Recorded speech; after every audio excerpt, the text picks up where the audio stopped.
17enne colpito dalla meningite, speranze appese ad un filo per il ragazzo in rianimazione all'ospedale di Bassano, profilassi in corso per i contatti, compresa la squadra di basket di Riese nella quale militava. Mettete subito in sicurezza quella strada per salvare la vita ad altri ragazzi, anche se a noi ormai non serve più. L'appello straziante della nonna del 19enne morto nel canale a San Donato. Ordigni della grande guerra, fucile e munizioni in casa, nei guai un 35enne del Comelico denunciato dai carabinieri al termine di un'operazione sul controllo delle armi. Olimpiadi 2026, domani al via la demolizione della pista da bob a Cortina, l'ha detto il commissario Sant'Andrea al termine della cabina di regia a Venezia con i ministri Salvini e Bodi e i governatori Zaia e Fontana. Primarie del PD in Veneto il 63%, ha scelto Elly Schlein per il segretario regionale Martella, grande mobilitazione popolare. Congresso regionale della Lega, Salvini gela le aspettative dei militanti sulla data, l'assessore Marcato si dovrebbero fare a marzo. Qualcuno forse ha paura. Doveva essere una visita privata, ma la sua presenza non è passata inosservata. La giornata padovana del principe Alberto di Monaco. Buonasera, ben ritrovati con l'edizione del Veneto dei nostri telegiornali. Questi i titoli, ma come ogni lunedì cominciamo subito con il sondaggio sul quale vi chiediamo di esprimere la vostra opinione. Strage di migranti, colpa del governo? È la domanda alla quale vi chiediamo di rispondere attraverso una chiamata gratuita ai due numeri che vedete in sovraimpressione. Nel corso di Ring, in diretta a partire dalle 19:15 il risultato del nostro sondaggio.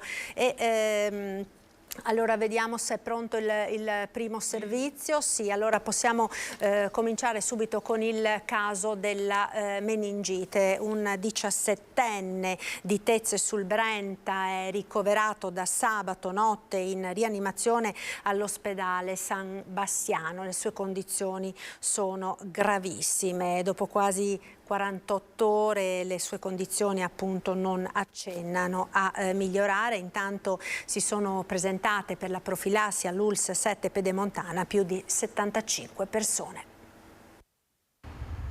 Sta lottando per vivere il giovane 17enne di Tezze sul Brenta, ricoverato da sabato sera per una meningite batterica al reparto di rianimazione dell'ospedale San Bassiano. Una febbre alta che non accennava a scendere e poi la corsa al pronto soccorso, immediata la diagnosi confermata dagli esami di laboratorio, meningococco di tipo B. Dopo 48 ore di terapia, ancora gravissime le condizioni del paziente, un segnale stabile che in termini medici ridurrebbe le speranze di guarigione, ma il 17enne non si arrende. Una forza forse che porta con sé dai campi da basket. Il giovane infatti è una promessa della pallacanestro veneta, guardia e ala, cresciuto nell'NBA Bassano, un titolo italiano under 14 con la fascia da capitano, l'Orange One e poi la grande scommessa riese in Serie C Gold. Un talento, un giocatore di un'intelligenza superiore, oltre che un punto di riferimento della squadra. È così che parla commosso Massimo Sonda, vice allenatore della Riese e responsabile dell'NBA Bassano, che ha visto crescere il cestista dai suoi primi canestri ancora bambino fino all'ultimo allenamento di venerdì, prima della corsa al pronto soccorso. Una comunità sotto shock e spaventata, quella di Tezze sul Brenta. Oltre 75 le persone che già da ieri pomeriggio sono state sottoposte alla profilassi nella sede del Servizio Igiene e Sanità Pubblica dell'7 Pedemontana. Mi è anche stato riferito della necessità di contattare tutte le persone che negli ultimi giorni erano state in contatto con questo ragazzo per poter procedere alla profilassi prevista secondo il protocollo sanitario in queste situazioni. Profilassi per familiari, amici, compagni di basket e di scuola. Il giovane infatti frequentava la quarta del liceo da Ponte di Bassano del Grappa. Hanno contattato gli insegnanti, la scuola, per poter avere l'elenco di tutti quanti i compagni di scuola. Come sta la famiglia? Il ragazzo è in gravissime condizioni. Mamma mia, io spero che questa faccenda si risolva nel migliore dei modi. Il mio primo pensiero è proprio al ragazzo, alla famiglia, che peraltro conosco personalmente, e con tutto il cuore gli auguro di poter uscire positivamente da questa brutta avventura. Speriamo in un miracolo, sindaco. Sì, speriamo proprio in un miracolo. Un miracolo, e questo a cui si aggrappano anche gli amici. Più di una ventina di ragazzi questo pomeriggio infatti si è recata all'ospedale San Bassiano, insieme per stringersi ancora nella speranza. Test e profilassi anche per 22 persone residenti nel Trevigiano che hanno avuto contatti con il 17enne bassanese. Si tratta dei compagni e dello staff della squadra di basket di Riese nella quale il giovane giocava. Noi abbiamo sostanzialmente testato tutti i 22 ragazzi che per nostra fortuna siamo partiti con la terapia Ciprofloxacin 500, che significa coprire anche se per caso qualcuno di loro ha avuto il contatto col meningococco B. Sono stati sottoposti a test e terapia anche i 22 contatti trevigiani del 17enne bassanese contagiato dal meningococco B, 22 tra staff e atleti della squadra di basket di Riese Pio X, nella quale il ragazzo è tesserato, giovani che potrebbero essere entrati in contatto con il batterio della meningite contratto dall'amico e che ora sono sotto il controllo del servizio igiene dell'ULSS 2. Non è stato chiesto alla società di intraprendere altre azioni preventive o cautelative. L'ULSS 2 nel frattempo sta effettuando altre indagini per individuare eventuali ulteriori contatti del giovane atleta. È vero che questo si trasmette per via aerea, quindi per contatto o tramite gocciolini eccetera, però all'oggi non abbiamo nessun tipo di risposta in questo senso, perché non abbiamo ancora capito dove lui abbia contratto ovviamente il meningococco. E queste sono ore di apprensione e di shock per i compagni di squadra e l'intera comunità di Riese. Ci siamo attivati subito appena avuto la notizia attraverso il nostro medico sociale che ci aveva detto di fare le stesse cose che dopo ci ha detto di fare l'ULSS. L'ULSS ci ha convocati e hanno voluto fare la profilassi, ho radunato tutti i contatti che aveva avuto nelle ultime 48 ore, perciò dal venerdì sera. Nell'arco di una domenica la mobilitazione è stata generale e la risposta dei compagni di squadra del D-Team Riese immediata. Oltretutto abbiamo sanificato anche gli ambienti della palestra perché abbiamo dei sanificatori all'interno e ripeto, siamo qua che aspettiamo purtroppo le notizie dall'ospedale di Bassano. Sono stato da trovare il ragazzo, l'ho visto dalla finestra, ero là con i genitori che ci hanno spiegato per filo e per segno tutto ciò che è accaduto e con grande forza, con grande stato d'animo, tanto che ci siamo veramente, tutti quelli che erano là erano tutti commossi e ci siamo abbracciati perché veramente è una cosa grave per noi. Ci stringiamo forte alla famiglia, l'amministrazione comunale è in stretto contatto sia con l'associazione del basket che con l'ULSS, quindi direi di non forzare allarmismi e di sperare in un miracolo. Insomma.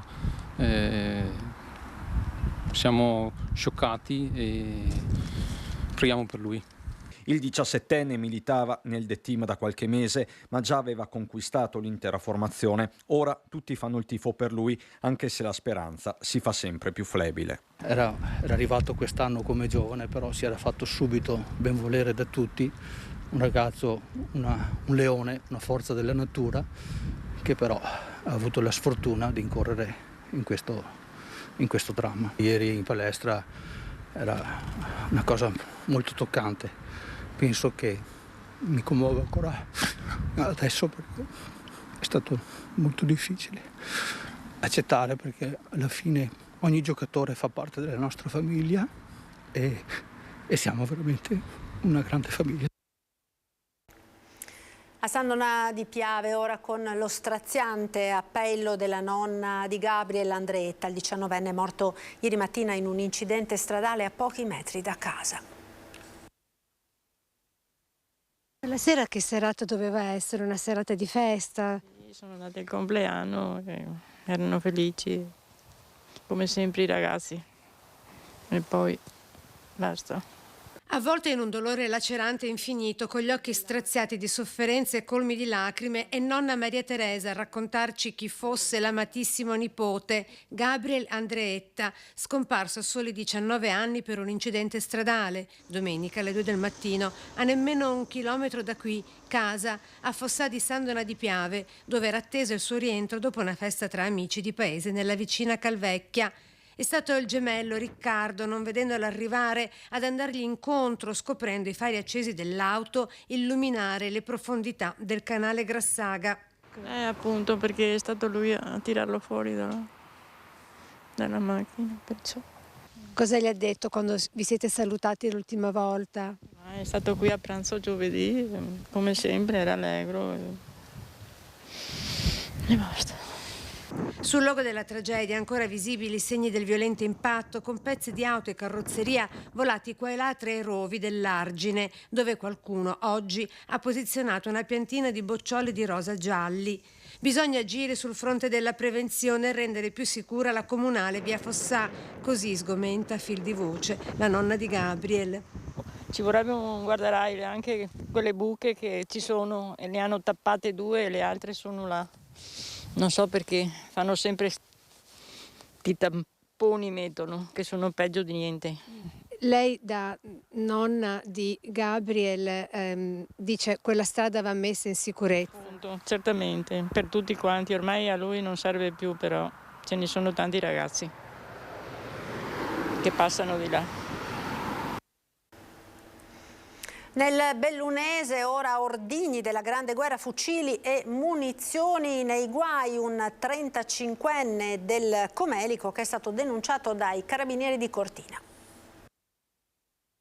Oltre 80 bombe a mano, 2 fucili risalenti ai primi del Novecento, numerosi proiettili di artiglieria e una vera e propria Santa Barbara, quella che i carabinieri di Cortina hanno rinvenuto e sequestrato nello scantinato di un'abitazione a Comelico Superiore. Il proprietario, un artigiano di 35 anni, incensurato del posto, è stato denunciato per detenzione illegale di armi ed esplosivi. L'operazione condotta dai militari dell'Arma ha consentito di accertare che il materiale bellico riconducibile alla Grande Guerra potrebbe essere stato collezionato anche grazie a una pericolosa attività clandestina di metal detecting. Durante il medesimo servizio i carabinieri hanno sequestrato una pistola detenuta da altro soggetto che aveva trasferito il luogo di custodia dell'arma senza darne comunicazione all'autorità come previsto dalla legge. Tutto il materiale sequestrato, alcuni esemplari in pessimo stato di conservazione, è stato messo in sicurezza grazie al supporto del nucleo artificieri dell'arma e dell'unità cinofila per la ricerca di esplosivi.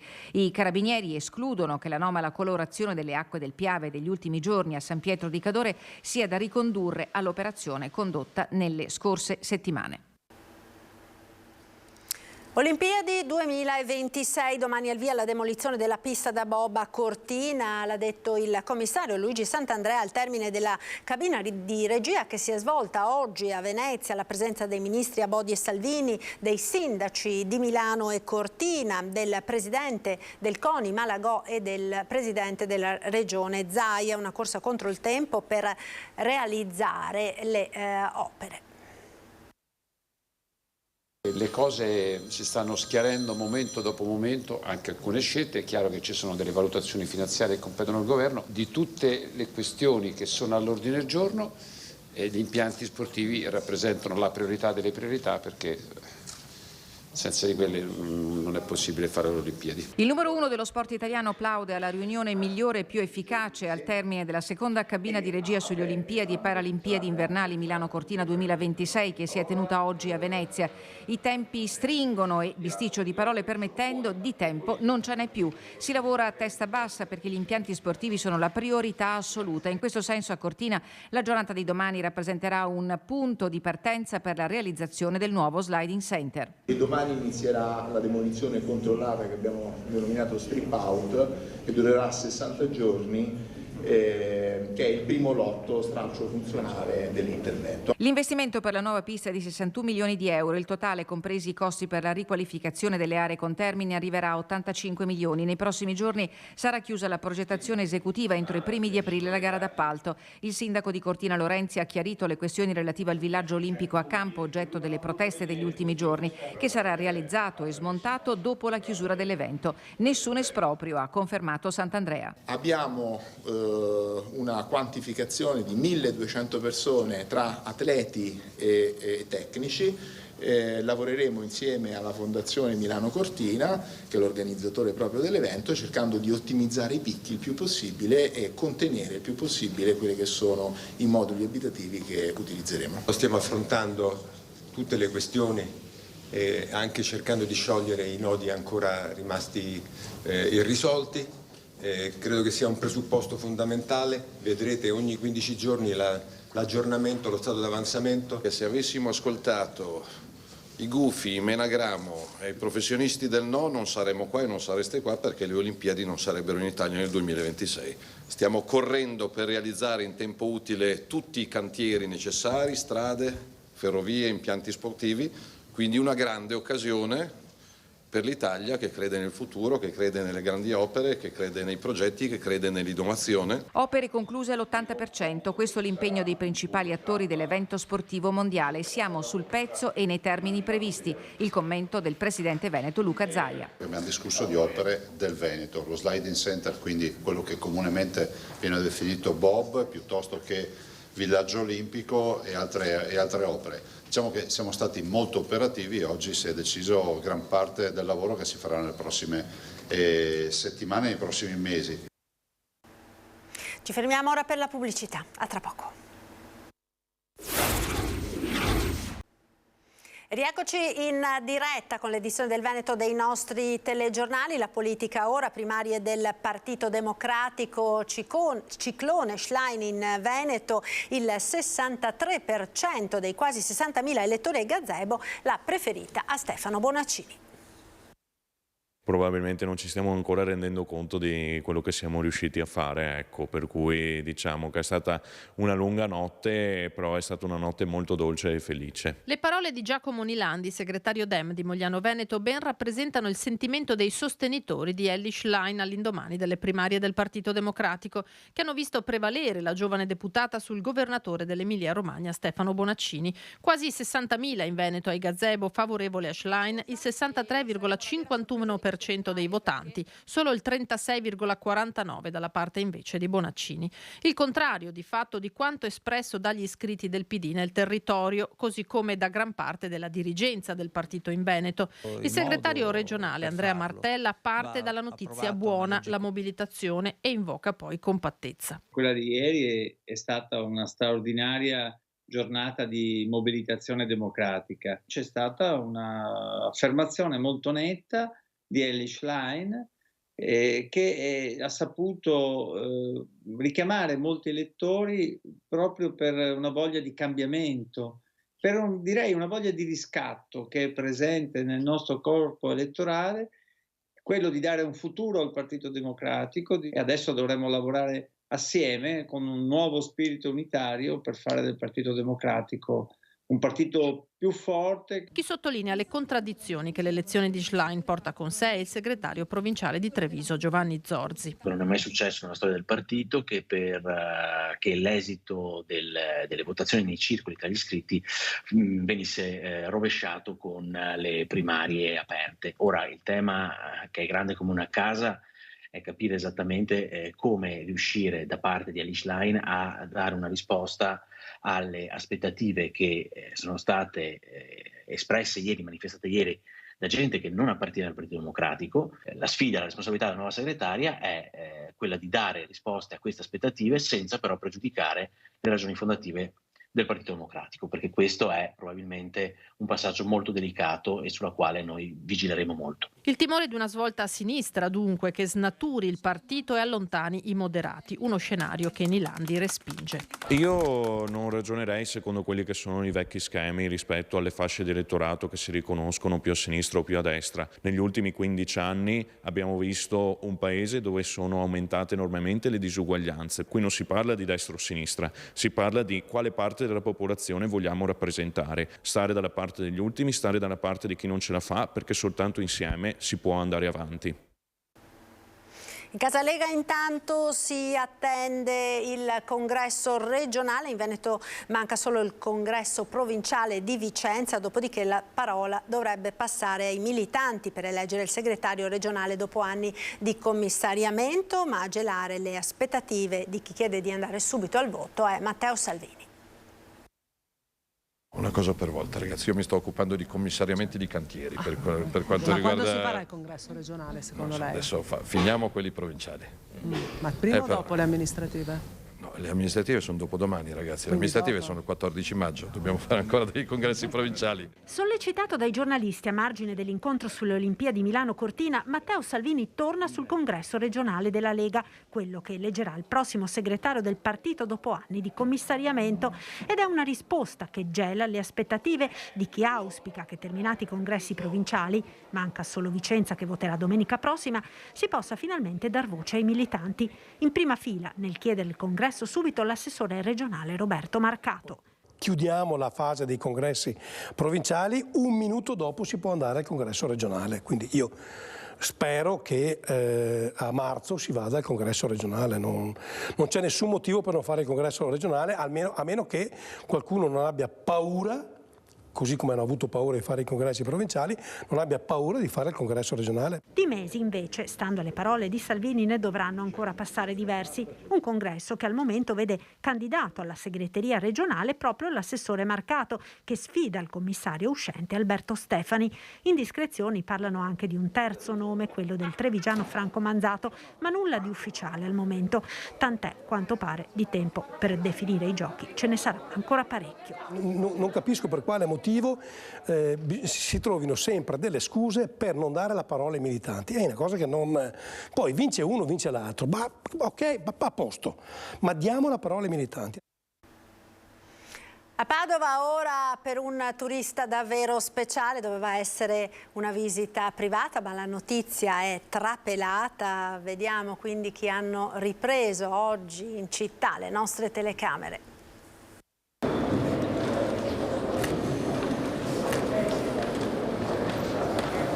Scende le scale di Palazzo Bo a Padova dopo la visita in rettorato il principe Alberto di Monaco. Un incontro privato, o quantomeno doveva restarlo per il regnante monegasco, che ha avuto l'occasione anche di ammirare il teatro anatomico accompagnato dalla rettrice Daniela Mapelli. Una visita privata, quindi nessuna dichiarazione pubblica alla stampa, solo una camminata sul listone, come i turisti che scelgono Padova per le sue meraviglie, per partecipare ad un cocktail strettamente privato nello storico caffè cittadino. 4 passi poi tra le piazze per recarsi a pranzo. La giornata padovana del regnante è proseguita con una visita alla Basilica del Santo, all'Orto Botanico e al VIM, l'Istituto Veneto di Medicina Molecolare. La sera una cena sempre privatissima organizzata dal patron di Geox, Mario Moletti Polegato. Le giornate venete del principe si concluderanno domani, quando dall'aeroporto di Treviso volerà verso la Costa Azzurra. È tutto dunque per questa edizione, grazie per essere stati con noi. Vi lascio al meteo con le previsioni del tempo. Arrivederci.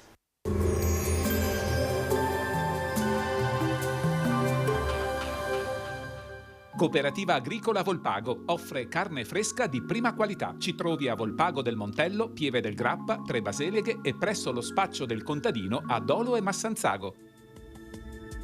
Benvenuti al meteo. Tempo ancora buono, mentre al centro-sud arriva una perturbazione che poi mercoledì condizionerà anche il nostro territorio. Il dettaglio di martedì 28 febbraio. Sul Veneto cielo in prevalenza sereno o poco nuvoloso, sulle Dolomiti e sulle Prealpi. Più nuvoloso in pianura, specie al mattino. Nel corso del pomeriggio più sole ovunque. Venti moderati da nord-est. Temperature ancora stazionarie, minime tra lo 0 e i 4 gradi, massime invece comprese tra 8 e 9 gradi all'incirca. Ci spostiamo ora sul Friuli Venezia Giulia, anche qui cielo in genere poco nuvoloso con maggiori addensamenti a est, ampio soleggiamento a seguire. Soffierà bora sostenuta sulla costa, anche forte a Trieste e sul Carso. Temperature minime tra 2 e 4 gradi, massime sugli 8-10 gradi. Infine diamo uno sguardo alla situazione del Trentino Alto Adige, dove avremo schiarite alternate ad annuvolamenti, ma prevarrà comunque il sole. Temperature minime intorno allo 0, massime sui 10-11 gradi. Dal meteo di Antena 3 per ora è tutto, grazie per l'attenzione, arrivederci.